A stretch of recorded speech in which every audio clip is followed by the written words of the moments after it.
El invierno llegó a Madrid como una tormenta silenciosa, frío e implacable. Todavía recuerdo cuando me paraba en el pasillo del instituto, viendo a mis compañeros abrocharse sus gruesos abrigos mientras yo intentaba ajustarme más el jersey. Mis dedos dolían por el frío que se colaba entre las fibras gastadas de mi ropa. Una tarde, cuando el viento azotaba las ventanas de nuestro piso en lavapiés, me armé de valor para hablar con mi padre.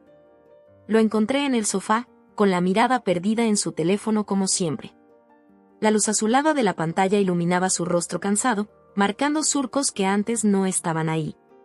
«Papá, ¿podríamos comprar un abrigo para mí? El frío está empeorando y el jersey ya no aguanta más», dije, frotándome las manos para entrar en calor. Ni siquiera levantó la mirada. «No podemos ahora», respondió secamente.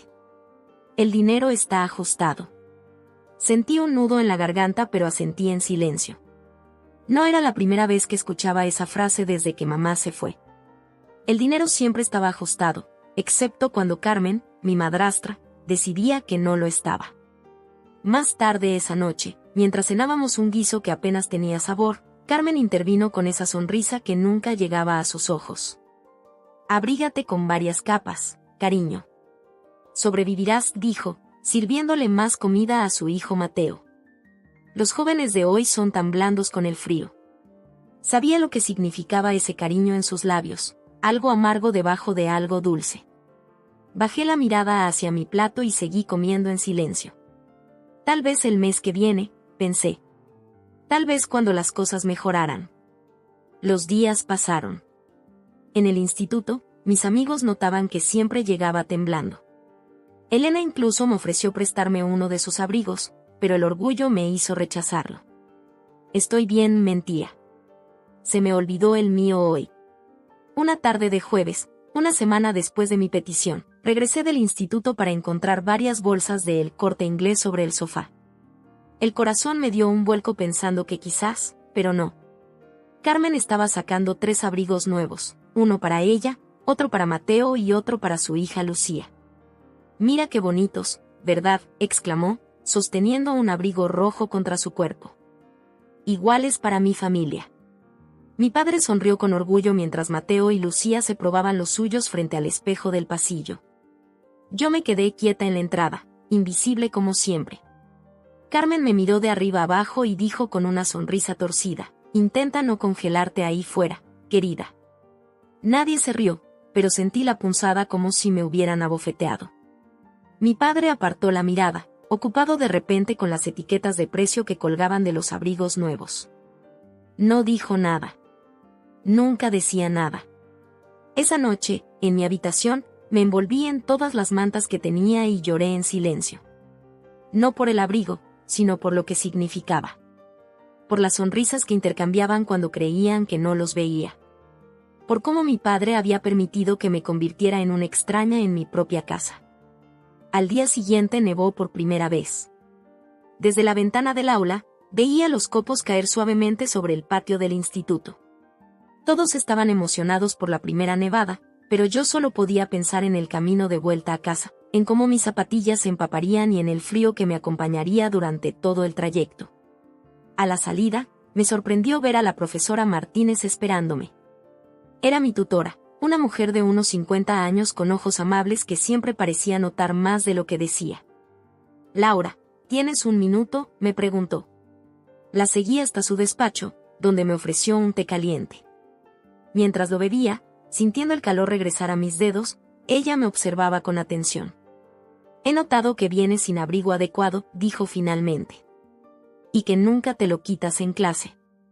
Quise inventar una excusa, pero las palabras no salieron. En su lugar, una lágrima traicionera rodó por mi mejilla. «Mi madre tenía un armario lleno de ropa de invierno que ya no usa», continuó ella, como si no hubiera notado mi silencio. «Estaba por donarla, pero pensé que quizá podrías darle un vistazo primero». Sacó una bolsa de detrás de su escritorio.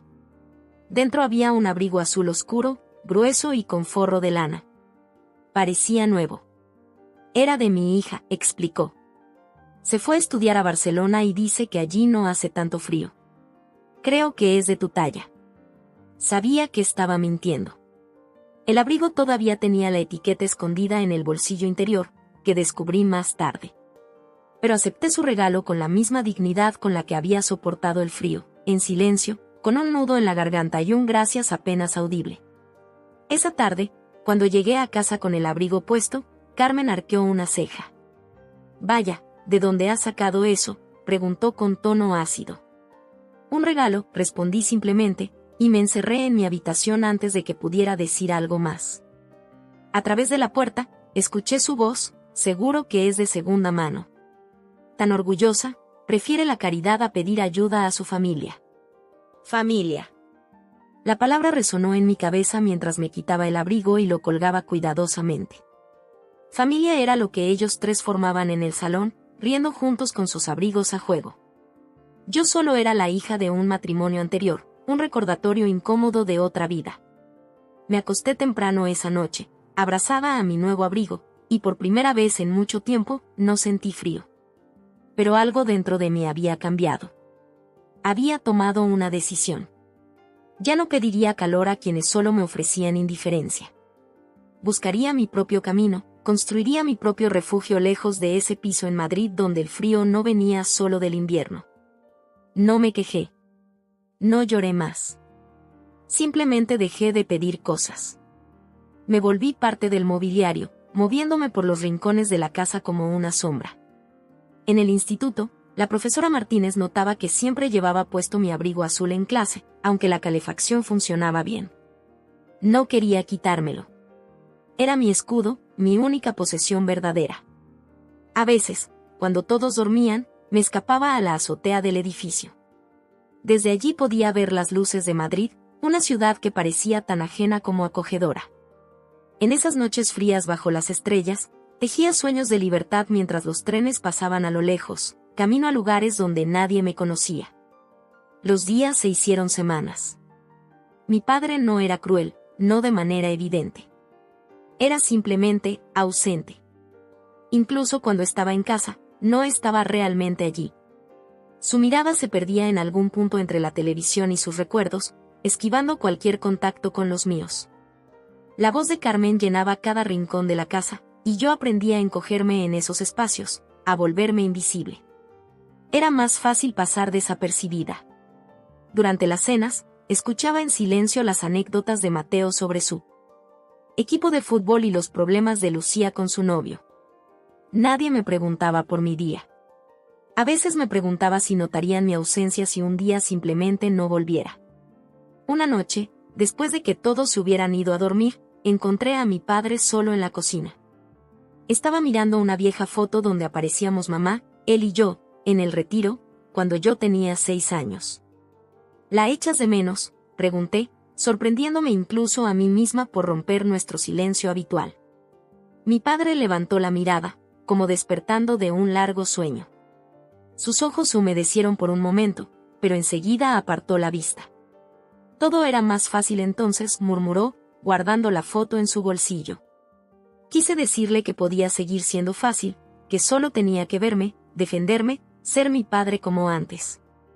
Pero las palabras se atascaron en mi garganta. En su lugar, le di las buenas noches y regresé a mi habitación. Esa noche decidí que ya no esperaría a que las cosas cambiaran. Yo misma las cambiaría. La primavera llegó pintando los árboles del parque cercano, pero en casa el invierno continuaba. Una tarde, al volver del instituto, escuché a Carmen hablar por teléfono. No sé qué hacer con ella, decía en voz baja. Es como un fantasma, apenas habla, apenas come. Antonio no sabe manejarla. A veces pienso que debería irse a vivir con su tía en Valencia. Me quedé helada en el pasillo. ¿Mi tía Sofía? Apenas la conocía. La había visto en el funeral de mamá y un par de veces después. Carmen estaba planeando deshacerse de mí como quien se deshace de un mueble viejo que ya no combina con la decoración. No esperé a escuchar más. Entré en mi habitación y empecé a planear. Ya no era cuestión de resistir, sino de escapar. Al día siguiente, visité el banco donde guardaba el dinero que había recibido tras la muerte de mi madre. No era mucho, pero mi padre nunca había querido tocarlo, diciendo que era para mi futuro. Comprobé el saldo, 3.200 euros. No era suficiente para vivir mucho tiempo, pero me daría un comienzo. Conseguí un trabajo de fin de semana en una cafetería del barrio de Malasaña. El dueño, Miguel, era un hombre de unos 60 años con una barba canosa y manos ásperas por años trabajando. No hizo muchas preguntas cuando me presenté con mi documento de identidad, mostrando mis 17 años. Solo quería saber si podía manejar bandejas y sonreír a los clientes. Le aseguré que podía. En realidad, llevaba tanto tiempo fingiendo sonrisas en casa que hacerlo por dinero me pareció un buen trato. Los fines de semana trabajaba desde las 8 de la mañana hasta las 4 de la tarde. Le dije a mi padre que estaba en un grupo de estudio. No preguntó detalles. Carmen parecía aliviada de tenerme menos tiempo en casa. Entre semana, después del instituto, buscaba habitaciones en alquiler. La mayoría pedían ser mayor de edad, pero encontré algunos portales donde la gente buscaba simplemente a alguien que pagara puntualmente y no causara problemas. Tomé nota de varias direcciones. Mi cumpleaños estaba cerca. Cumpliría 18 en julio, justo después de los exámenes finales. Para entonces, esperaba tener suficiente dinero ahorrado para dar un depósito por una habitación y sobrevivir unos meses mientras buscaba un trabajo a tiempo completo. Elena, mi amiga del instituto, fue la única que notó mis ojeras y mi cansancio creciente. ¿Estás bien, Laura?, me preguntaba a menudo. Sabes que puedes quedarte en mi casa si necesitas un descanso. Le agradecía sinceramente, pero siempre declinaba su oferta. No quería involucrarla en mis problemas. Además, su familia ya tenía suficiente con 5 personas viviendo en un piso de 3 habitaciones. El verano llegó con un calor sofocante que convertía las calles de Madrid en hornos. La cafetería era más concurrida que nunca, con turistas sedientos buscando refugio del sol. Miguel me ofreció más horas y yo acepté encantada. Cada euro me acercaba más a la libertad. Mi padre apenas notaba mis ausencias prolongadas. Una vez me preguntó si estaba bien, mientras nos cruzábamos en el pasillo. Le dije que sí, como siempre, y él asintió, como siempre, satisfecho con la respuesta que no alteraba su rutina. Carmen, sin embargo, comenzó a sospechar. Un día la encontré revisando mi habitación. ¿Qué haces?, pregunté desde la puerta. Se sobresaltó pero rápidamente recuperó su compostura. Limpiando, por supuesto. Alguien tiene que hacerlo. Sabía que mentía. Mis ahorros, afortunadamente, los guardaba en una cuenta bancaria y algo de efectivo escondido en un libro hueco que había comprado en un mercadillo. Aún así, me sentí violada.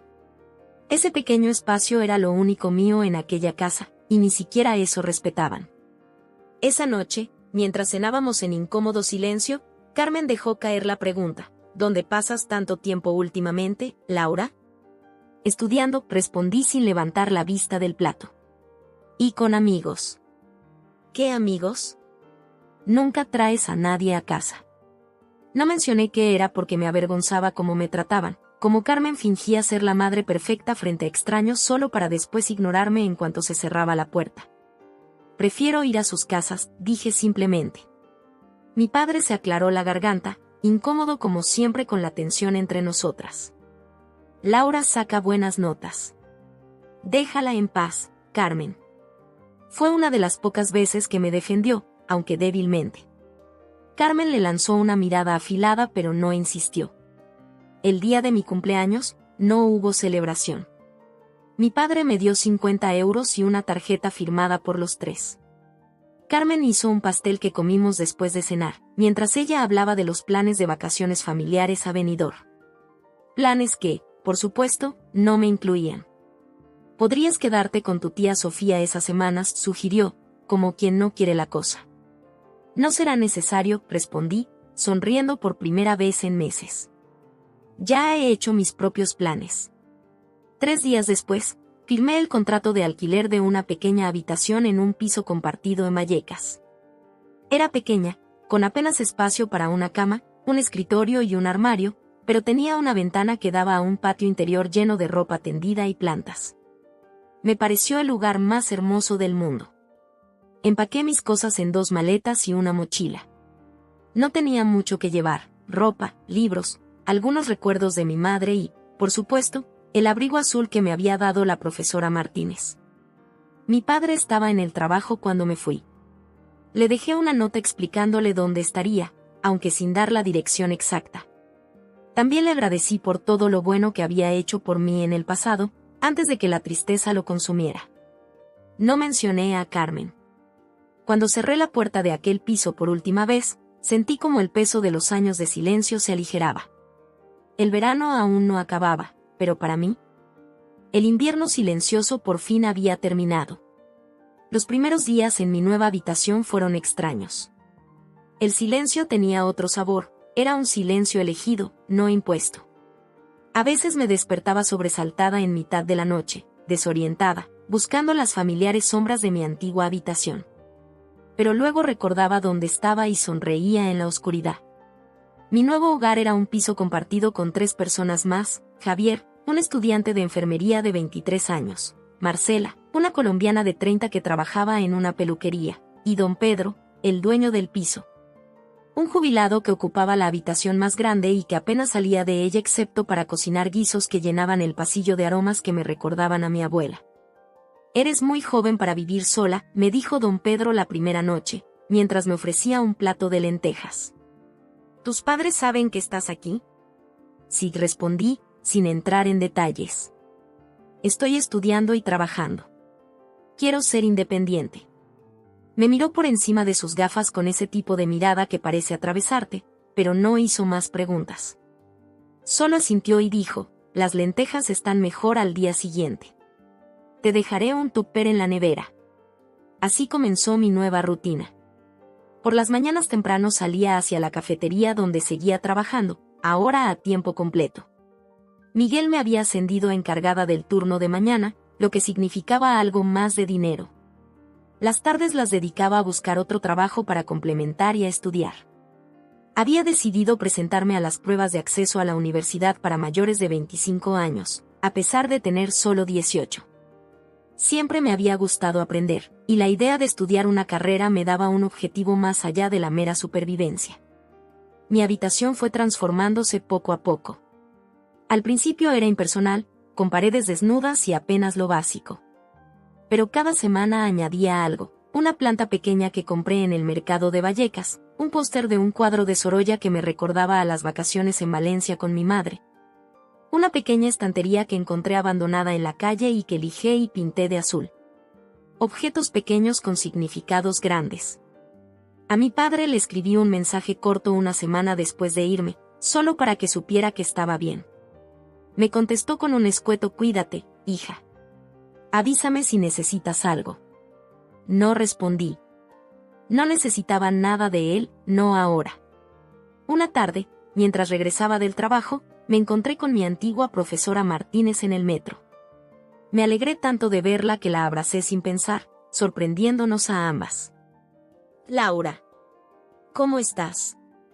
No te vi en la graduación».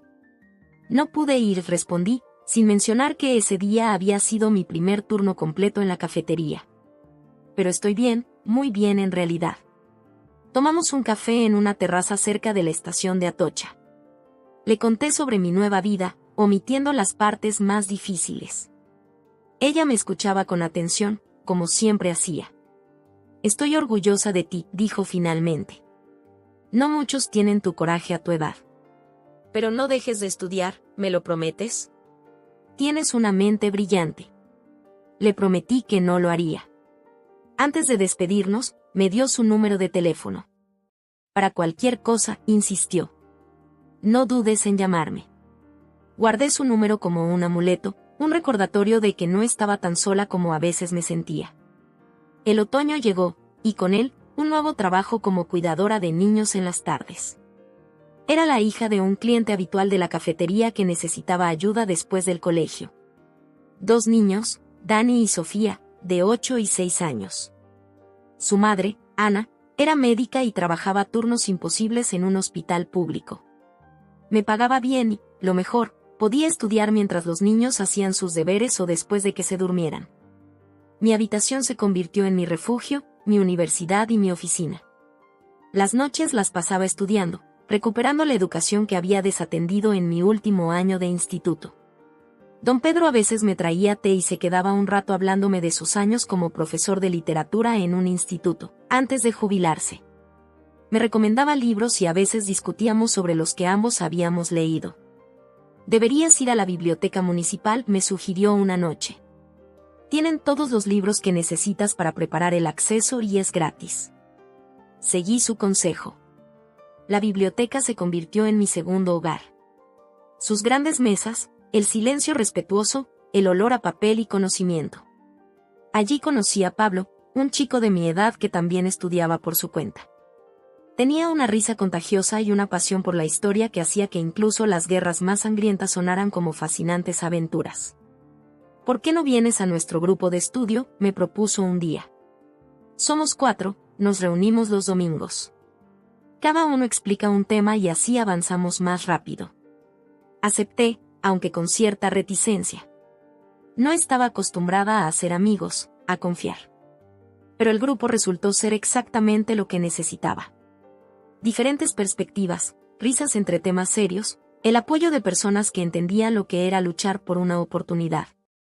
A finales de noviembre, recibí un mensaje de mi padre. Era la primera vez que me contactaba desde que me fui. Carmen y yo nos estamos separando, decía simplemente. Me gustaría verte, si quieres. Miré el mensaje durante mucho tiempo, sin saber qué responder. Una parte de mí quería ignorarlo, como él me había ignorado a mí durante años. Otra parte, más pequeña pero persistente, sentía curiosidad, e incluso algo parecido a la esperanza. Le respondí al día siguiente, lo siento por ti. Estoy ocupada con el trabajo y los estudios, pero podemos vernos un día para un café. Quedamos en una cafetería neutral, lejos tanto de mi antigua casa como de mi nuevo barrio. Cuando llegué, ya estaba allí, sentado en una mesa junto a la ventana. Parecía más viejo, más cansado, pero también de alguna manera más presente que en los últimos años viviendo bajo el mismo techo. «Te ves bien», y dijo cuando me senté. «Diferente, pero bien». «Estoy bien», confirmé. Hablamos de cosas superficiales. Me contó que Carmen se había ido con los niños a casa de su madre, que el piso estaba en venta, que estaba pensando en mudarse a un lugar más pequeño. «Nunca quise que te fueras así», dijo finalmente, mirando su taza vacía. Debería haber hecho más. No era exactamente una disculpa, pero era más de lo que esperaba. Asentí, sin ofrecer consuelo ni reproches. Ya no tenía energía para ninguna de las dos cosas. ¿Necesitas dinero o algo?, preguntó, incómodo con mi silencio. No, gracias. Tengo 2 trabajos y me va bien, respondí con cierto orgullo. Estoy ahorrando para la universidad. Vi un destello de sorpresa en sus ojos, quizás incluso de admiración. Me di cuenta de que nunca había esperado mucho de mí. Tal vez nadie lo había hecho, excepto la profesora Martínez y, últimamente, yo misma. Nos despedimos con un abrazo rígido. Me prometió mantenerse en contacto, y yo prometí responder. Ambos sabíamos que probablemente nuestras promesas tenían fecha de caducidad, pero había algo reconfortante en pretender, por un momento, que podríamos ser una familia normal algún día. De regreso a casa, me detuve en una pequeña tienda de decoración del barrio. Había estado mirando un espejo con marco de madera en el escaparate durante semanas. Era hermoso, tallado a mano con pequeños detalles florales. No era necesario, era un lujo, pero decidí comprármelo. No como consuelo después de ver a mi padre, sino como celebración por la persona en la que me estaba convirtiendo. Esa noche, colgué el espejo en la pared frente a mi cama. Me miré en él durante largo rato. La chica que me devolvía la mirada ya no era la sombra silenciosa que se encogía en los rincones. Era alguien con sueños propios, con cicatrices pero también con fuerzas. Alguien que había construido un refugio en medio de la tormenta. Diciembre trajo consigo las luces navideñas que adornaban las calles de Madrid. El frío se instaló de nuevo, pero esta vez tenía no solo mi abrigo azul, sino también una bufanda roja que me regaló Marcela y unos guantes que me compré yo misma. Mi primer invierno verdaderamente mío. En la cafetería, Miguel decoró todo con pequeñas luces y puso villancicos que me hacían sonreír mientras servía cafés y chocolates calientes. Los clientes dejaban propinas más generosas, contagiados por el espíritu navideño. Ahorré cada céntimo extra pensando en los libros que necesitaría para el próximo semestre. Don Pedro organizó una pequeña cena de Nochebuena para los inquilinos del piso. Cada uno preparó algo. Yo hice una tarta de manzana siguiendo la receta que mi madre me había enseñado años atrás. Mientras cenábamos, brindando con sidra barata pero sincera alegría, sentí una calidez que no venía del radiador ni del vino. Por un hogar, y dijo don Pedro levantando su copa. Porque no es dónde estás, sino con quién. Miré alrededor de la mesa. Javier con su perpetuo cansancio de estudiante pero siempre dispuesto a ayudar, Marcela con sus historias coloridas de Colombia y su risa que llenaba la casa. Don Pedro con su sabiduría tranquila y sus guisos reconfortantes. No éramos familia por sangre, pero éramos algo parecido a una familia elegida. Levanté mi copa y sonreí. Por un hogar, repetí, y por primera vez en mucho tiempo, sentí que la palabra tenía sentido. Más tarde, ya en mi habitación, escribí en el pequeño diario que había comenzado a llevar desde que me mudé. Escribí sobre el año que terminaba, sobre los miedos vencidos y los sueños nacientes. Sobre cómo había aprendido que el calor verdadero no siempre viene de otros, sino que a veces hay que construirlo uno mismo, ladrillo a ladrillo, día a día. Fuera, Madrid dormía bajo una fina capa de escarcha. Dentro, en mi pequeña habitación de paredes ya no tan desnudas, yo también dormía. Abrazaba no al frío sino a la promesa de un mañana que, por primera vez, parecía depender enteramente de mí. Y eso, lejos de asustarme, me llenaba de una extraña y tranquila felicidad. El invierno en Madrid puede ser despiadado, especialmente en enero. Aquel viernes por la noche, la temperatura había bajado a 0 grados y una fina capa de hielo cubría las aceras. Yo había terminado mi turno en la cafetería y luego había pasado por la biblioteca para devolver unos libros. Llegué a casa pasadas las 9, agotada pero satisfecha. Había aprobado mi primer examen de acceso con una nota casi perfecta. Al abrir la puerta del piso, me encontré con don Pedro en el pasillo. «Laura, tienes visita», dijo con voz baja. «Están esperando abajo, en el portal. Les dije que subirían cuando llegaras». Me extrañó. Nadie sabía mi dirección exacta, excepto mis compañeros de estudio y la profesora Martínez, pero ninguno vendría sin avisar. «¿Quiénes son?», pregunté, sintiendo un cosquilleo de inquietud. «Un hombre y una mujer. El hombre dijo que era tu padre». Sentí como el suelo parecía temblar bajo mis pies. «Mi padre. Aquí». «¿Y quién era la mujer?». «Carmen». «¿Por qué vendrían a buscarme después de casi 6 meses sin apenas contacto?». «Gracias, don Pedro. Bajaré a ver». El anciano asintió y me apretó el hombro brevemente antes de regresar a su habitación. Ese pequeño gesto me dio fuerzas para enfrentar lo que fuera que me esperaba. Bajé los 4 pisos lentamente, cada escalón un recordatorio de la distancia que había puesto entre mi vida anterior y la actual. Al llegar al portal, los vi a través del cristal de la puerta. Mi padre y, efectivamente, Carmen, parados bajo la luz amarillenta de la farola. Ambos parecían más pequeños de lo que recordaba, más viejos. Mi padre tenía el rostro hundido, con nuevas arrugas alrededor de los ojos. Carmen, siempre tan cuidadosa con su apariencia, llevaba el pelo recogido en un moño descuidado y sin el maquillaje perfecto que solía ser su armadura. Tomé aire y abrí la puerta. «Papá».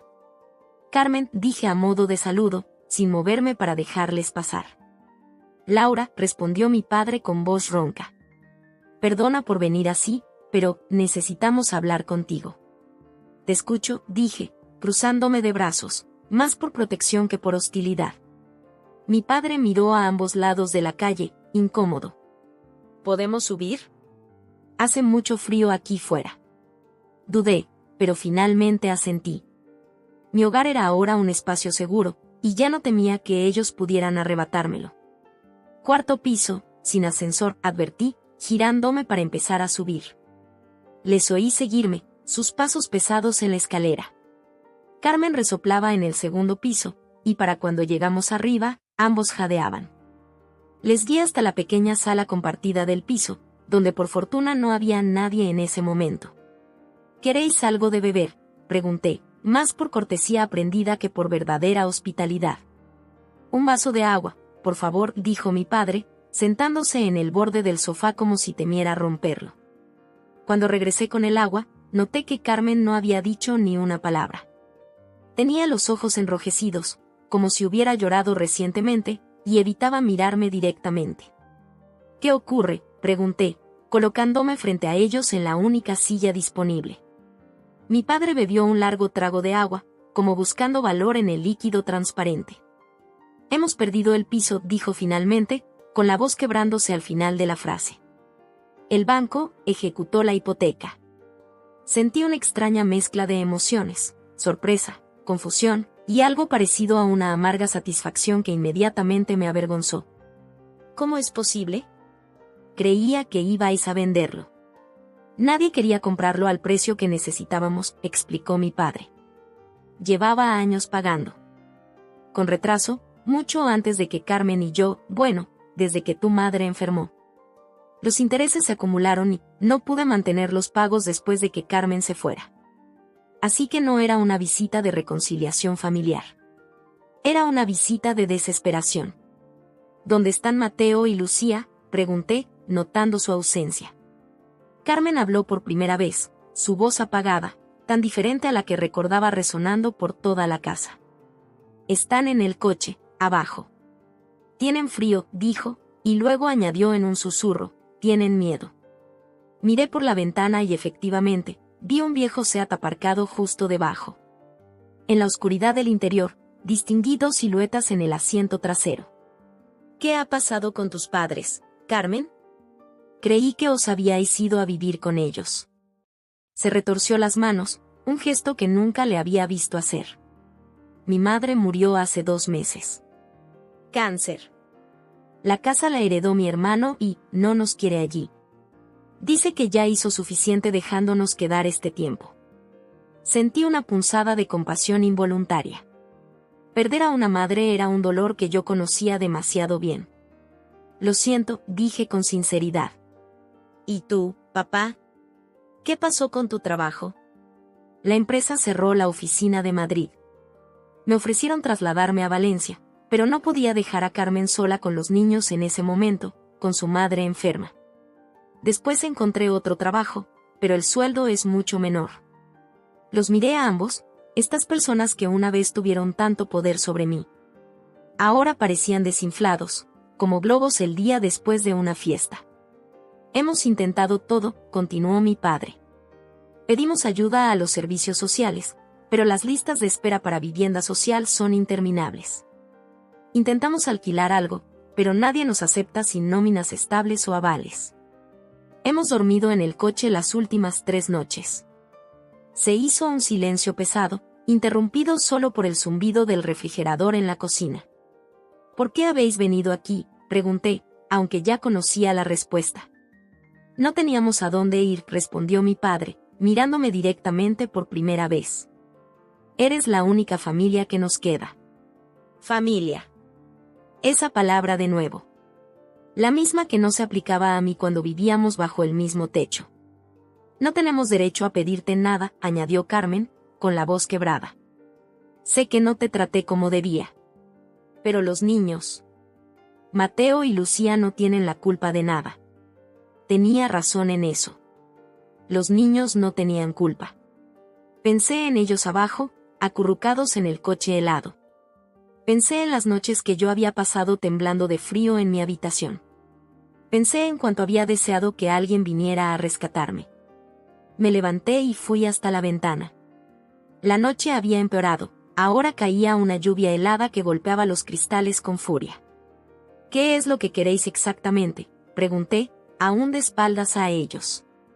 Un lugar para pasar unos días, respondió mi padre. Solo hasta que encontremos algo. Cualquier cosa. Un sofá, un rincón, lo que sea. Me giré para mirarlos. Carmen tenía la cabeza agachada, como si no pudiera soportar el peso de mi mirada.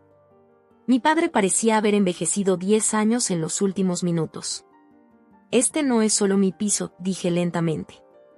Tendría que hablar con mis compañeros. Por supuesto, dijo mi padre, aferrándose a esa pequeña esperanza. Lo entendemos. Respiré hondo. Una parte de mí quería decirles que se fueran, que buscaran ayuda en otro sitio, que sintieran aunque fuera una fracción del abandono que yo había sentido.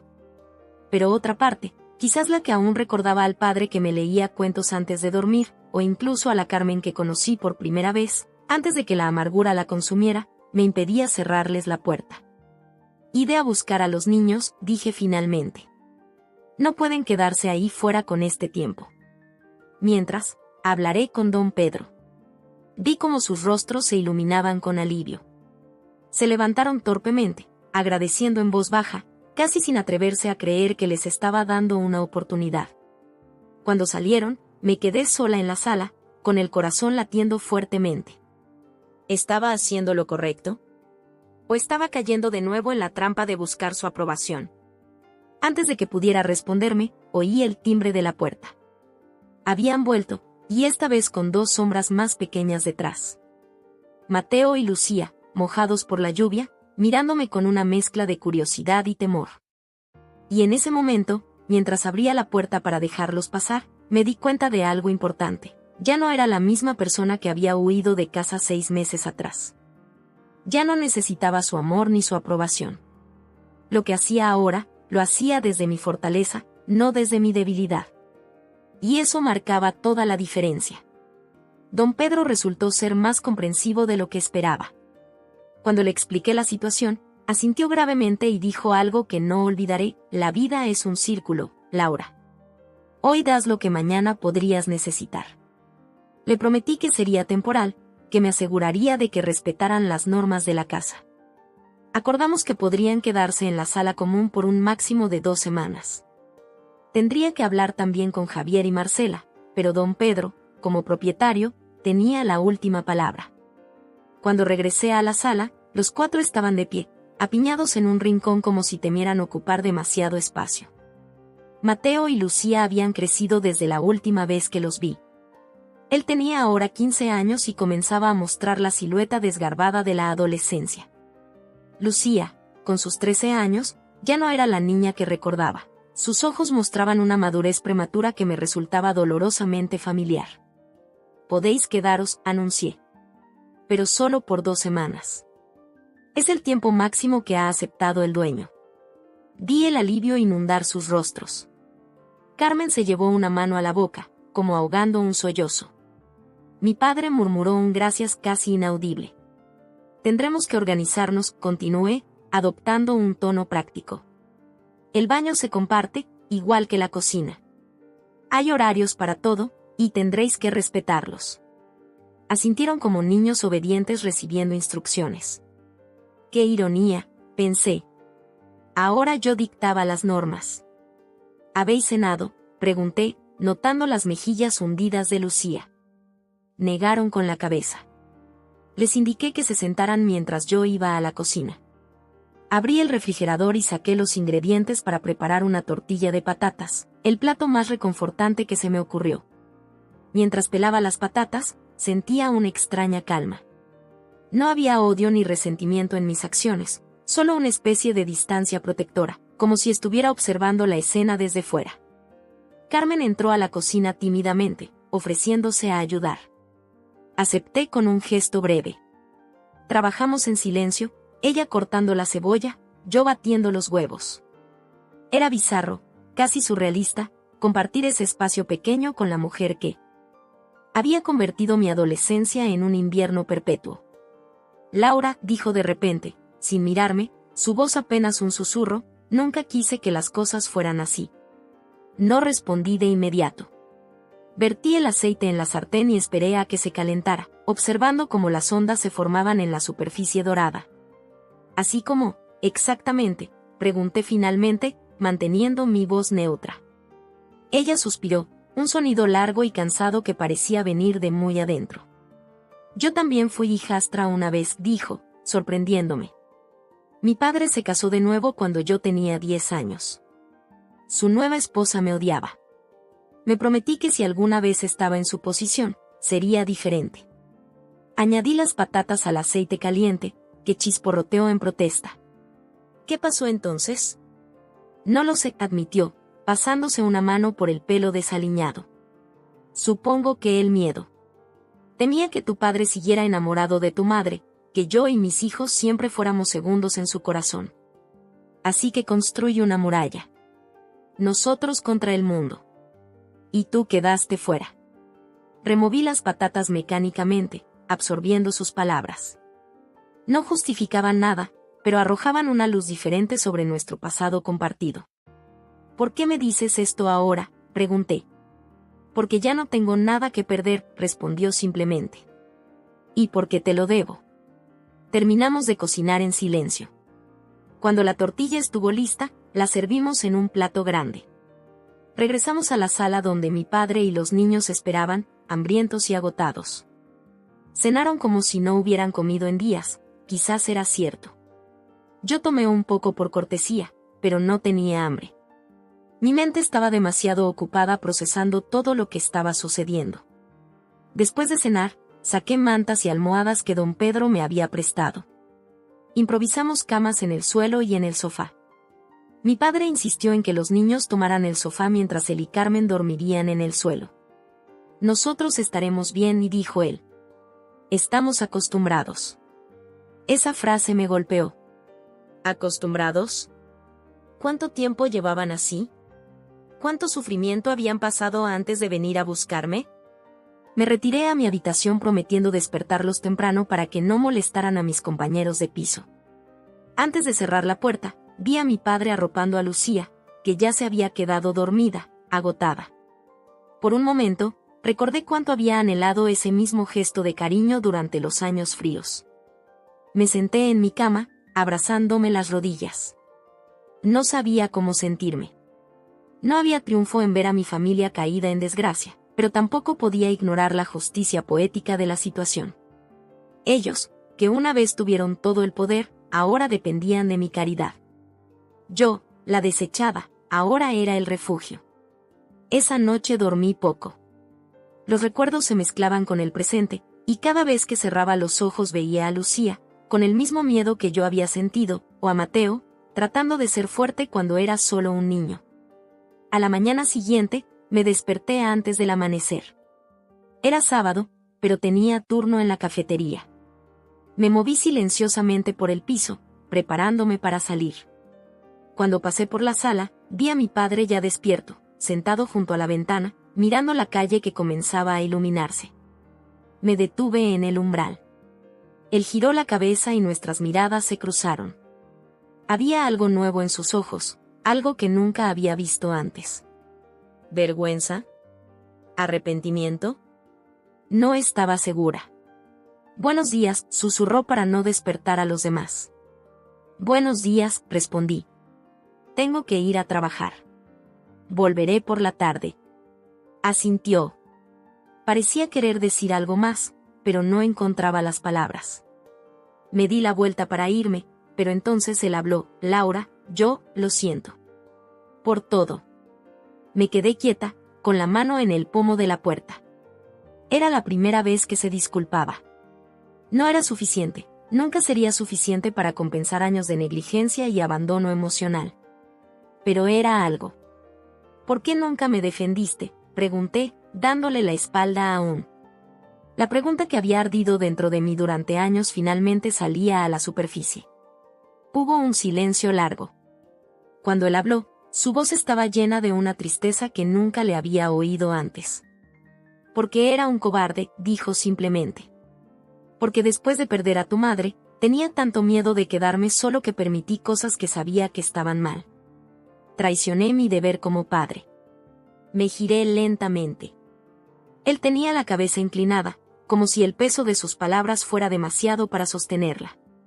No espero que me perdones, continuó. Solo quiero que sepas que lo reconozco. Todo. El daño que te hice por acción y por omisión. Me acerqué a la ventana y miré hacia afuera. La calle comenzaba a despertar.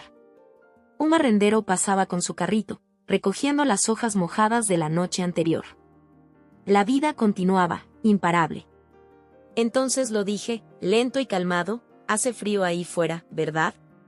Mi padre levantó la mirada, confundido al principio.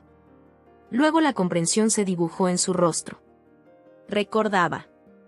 Claro que recordaba. Laura, yo. No necesito que hables ahora, le interrumpí suavemente. Solo quería que supieras que entiendo lo que es sentir ese frío. Lo entiendo mejor que nadie. Se quedó mirándome, y por primera vez en años, realmente me veía. No a la niña incómoda que perturbaba su nueva familia, sino a la mujer que había sobrevivido al abandono y construido algo propio de las cenizas. Eres extraordinaria, dijo con voz quebrada. Tu madre estaría tan orgullosa. Esas palabras, las que tanto había anhelado escuchar, llegaban ahora cuando ya no las necesitaba para definirme. Aún así, se asentaron en algún rincón de mi corazón que aún guardaba a la niña que fui. Tengo que irme, dije, alejándome de la ventana.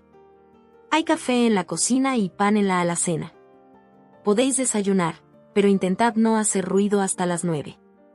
Marcela trabaja de noche y necesita descansar.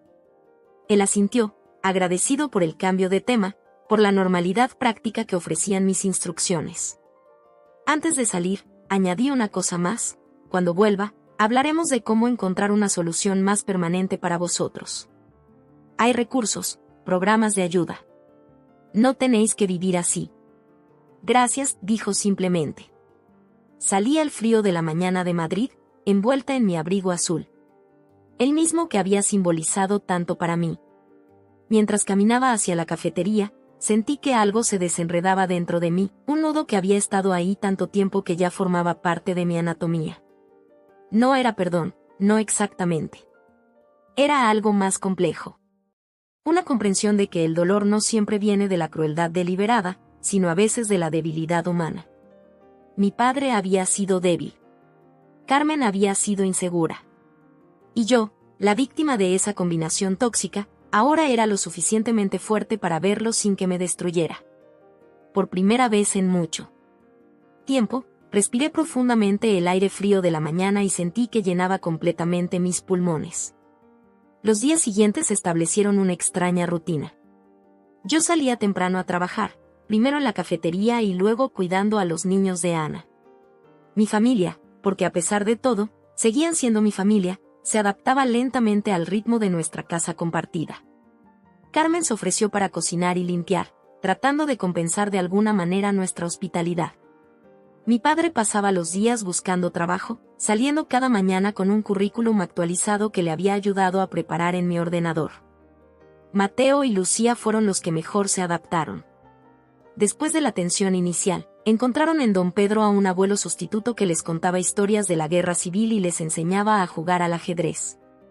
Marcela les trenzaba el pelo y les enseñaba palabras en colombiano que les hacían reír. Javier, aunque al principio receloso, terminó ayudando a Mateo con sus deberes de matemáticas. Una tarde, regresando del trabajo, encontré a Lucía sentada en las escaleras del edificio, esperándome. Hola, dije, sorprendida de verla allí sola. ¿Pasa algo? Negó con la cabeza, pero sus ojos decían otra cosa. Me senté a su lado, dejando mi bolso en el escalón inferior. ¿Sabes? Cuando era pequeña, también me gustaba sentarme en las escaleras, comenté. Era un buen lugar para pensar. Ella me miró de reojo, evaluándome. ¿Por qué nos ayudas?, preguntó finalmente. Después de cómo te tratamos. Su franqueza me sorprendió. No esperaba esa pregunta, y menos de ella. No me trataste mal, le corregí. Eras una niña. Pero no dije nada, insistió. Veía como mamá te hablaba, como papá no hacía nada. Y yo solo me callaba. Entendí entonces que Lucía llevaba su propia carga de culpa, un peso demasiado grande para sus jóvenes hombros.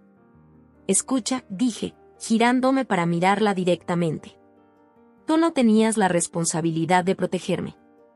Eras una niña, y los niños no deben cargar con los errores de los adultos. Sus ojos se llenaron de lágrimas que se negaba a dejar caer. Tan orgullosa, tan parecida a mí a su edad. Mamá llora todas las noches, confesó en un susurro. Cuando cree que dormimos.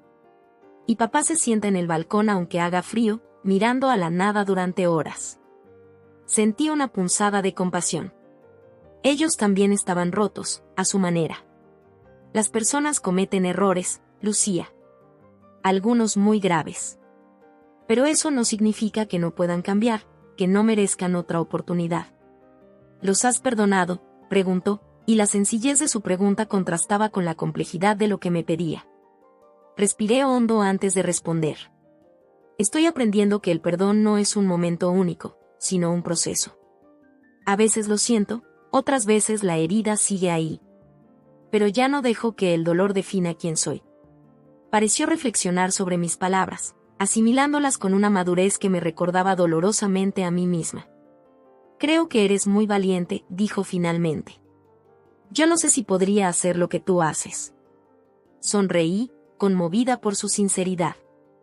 La valentía no es no tener miedo, es hacer lo correcto a pesar del miedo, respondí, recordando algo que mi madre solía decirme. Y tú también eres valiente, Lucía. Estar aquí, hablando conmigo, lo demuestra. Nos quedamos en silencio un momento, escuchando los sonidos del edificio, la radio de un vecino, el ladrido lejano de un perro, el tintineo de platos en alguna cocina. ¿Quieres subir?, pregunté finalmente. Puedo enseñarte a hacer esos buñuelos que tanto te gustaron anoche. Asintió, con una pequeña sonrisa asomando a la comisura de sus labios. Mientras subíamos las escaleras juntas, sentí que algo nuevo se formaba entre nosotras, un puente frágil pero real. Los días se convirtieron en una semana. Mi padre encontró un trabajo temporal como repartidor. No era mucho, pero era un comienzo. Carmen consiguió una entrevista en una residencia de ancianos como auxiliar. Tenía experiencia, dijo, de cuando cuidó a su madre enferma. Una noche, mientras cenábamos todos juntos, algo que se había vuelto costumbre, les hablé de los recursos que había encontrado para ellos. Hay un programa de vivienda social de emergencia, expliqué, mostrándoles unos folletos que había recogido en el ayuntamiento. Y este centro ofrece asesoramiento legal gratuito para casos de desahucios y negociación con bancos. Mi padre tomó los papeles, examinándolos con atención. Has investigado mucho, dijo, con una nota de sorpresa y gratitud en su voz. Me encogí de hombros. Conozco a gente que ha pasado por situaciones similares. Sé dónde buscar ayuda. No mencioné que algunos de esos contactos los había hecho durante los primeros meses después de irme de casa, cuando yo misma temía acabar sin techo. No mencioné las noches que había pasado investigando, por si acaso mi plan fallaba. No mencioné el miedo que nunca me abandonaba del todo, de volver a ser vulnerable, de depender de la bondad de otros. Al día siguiente, acompañé a mi padre y Carmen al centro de servicios sociales. Les presenté a Teresa, una trabajadora social que me había ayudado cuando necesité información sobre becas. Nos recibió con calidez, escuchando atentamente la situación. Hay opciones, nos aseguró después de tomar notas. No será fácil ni rápido, pero podemos buscar soluciones temporales mientras trabajamos en algo más permanente. Salimos de allí con citas para más entrevistas, formularios para rellenar, lo más importante, un atisbo de esperanza. Esa tarde, mientras volvíamos a casa en el autobús, mi padre me miró de una manera que no había hecho en años. Eres increíble, Laura, dijo en voz baja.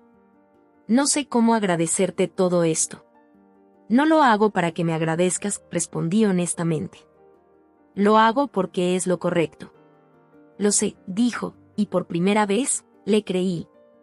Las 2 semanas que habíamos acordado inicialmente llegaban a su fin. Don Pedro había sido generoso, pero no podíamos abusar de su hospitalidad indefinidamente. Teresa nos había conseguido una plaza en un albergue para familias, donde podrían quedarse hasta 3 meses mientras buscaban una solución permanente. No era ideal, pero era mejor que el coche o la calle. La noche antes de que se marcharan, nos sentamos todos en la pequeña sala. Habíamos preparado una cena especial, cada uno contribuyendo con algo. Incluso Mateo había horneado unas galletas siguiendo una receta que Marcela le había enseñado. Durante la cena, predominó una extraña mezcla de alivio y tristeza.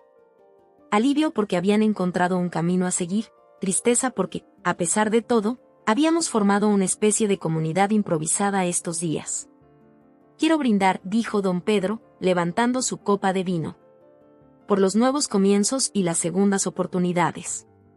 Todos levantamos nuestras copas. En ese momento, miré a Carmen y vi algo que nunca había visto antes, gratitud genuina, sin el filo cortante del resentimiento que siempre había teñido nuestras interacciones. Laura, dijo ella, con voz suave pero firme. Nunca olvidaré lo que has hecho por nosotros. Por mis hijos. Asentí, aceptando sus palabras como lo que eran, no una disculpa completa, pero sí un reconocimiento. A veces, eso es todo lo que se puede esperar. A la mañana siguiente, les ayudé a recoger sus pocas pertenencias. El trabajador social vendría a buscarlos a las 10 para llevarlos al albergue. Mateo y Lucía me abrazaron con fuerza, prometiendo visitarme pronto.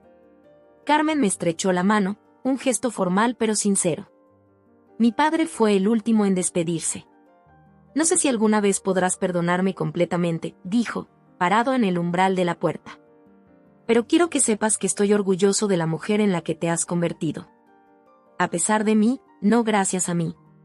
No sabía qué decir. Había imaginado este momento muchas veces a lo largo de los años, pero la realidad era más complicada, más matizada que cualquier fantasía de reconciliación o venganza. Cuídate, papá, dije finalmente. Y cuida de ellos. Asintió solemnemente. Lo haré mejor esta vez. Te lo prometo. Y entonces se fueron. Me quedé en la puerta del edificio, viéndole subir a la furgoneta blanca del ayuntamiento. No sentía el triunfo que una vez imaginé, viendo a mi padre y Carmen humillados. Tampoco sentía la calidez de un final feliz de película. Lo que sentía era más complejo, una mezcla de melancolía y liberación, de cierre y apertura. Subí lentamente las escaleras hasta mi piso, ahora extrañamente silencioso. Don Pedro estaba en su habitación leyendo. Javier había salido a la facultad. Marcela dormía después de su turno de noche. Entré en mi habitación y me senté en la cama. En el espejo frente a mí, vi mi reflejo, una mujer joven con ojos que habían visto demasiado pero que seguían mirando hacia adelante. No era la niña asustada que temblaba de frío en una casa que no la quería. Era alguien que había construido su propio refugio, ladrillo a ladrillo, día a día. Me levanté y fui hasta el armario. Saqué mi abrigo azul, aquel que la profesora Martínez me había regalado hace tanto tiempo. Lo sostuve contra mi cuerpo, sintiendo la suavidad de la tela, el peso reconfortante en mis hombros. Ya no lo necesitaba como escudo contra el mundo. Ahora era simplemente un abrigo, uno que me gustaba, uno que me había acompañado en el camino. Me lo puse y salí a la calle. Era un día brillante de febrero, con un sol pálido que apenas calentaba. Caminé sin rumbo fijo, disfrutando de la sensación de movimiento, de avanzar. En un pequeño parque, me senté en un banco. Un grupo de niños jugaba cerca, sus risas resonando en el aire frío. Observé sus rostros sonrojados por el frío y la emoción, sus pequeños cuerpos envueltos en abrigos de colores. Sonreí, no porque hubiera ganado alguna batalla invisible, sino porque había sobrevivido. Porque había construido calor de la nada. Porque me había convertido en el tipo de persona que una vez necesité. Y eso, descubrí mientras el sol invernal acariciaba mi rostro, era suficiente. Más que suficiente. Era todo.